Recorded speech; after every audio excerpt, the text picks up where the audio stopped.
Assalamualaikum warahmatullahi wabarakatuh. Meron tanong dito ang ating kapatid na si Mezi 16. Assalamualaikum Ustad, paano po ba magpalit ng sala? Di ako nakapag-pray ng duhur, asar, maghrib dahil nasa review ako. Pagka-uwi ko ay siya na. Alin po ang uunahin ko?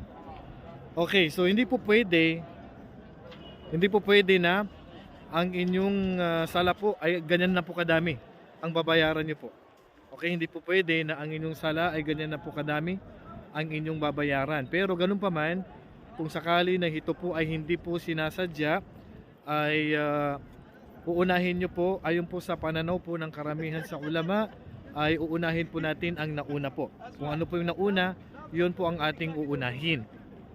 Halimbawa, hindi ka na pag sa duhur, asar, maghrib. So unahin nyo po yung duhur, and then yung maghrib, then yung isya po.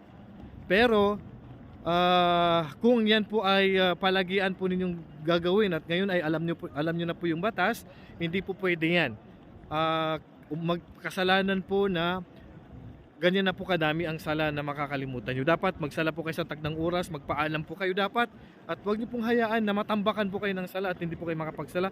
Malaking kasalanan po yan. So yan lang po. Unahin nyo po yung dapat na mauna, at kung unahin mo naman yung isya, wala pong problema. Assalamualaikum warahmatullahi wabarakatuh.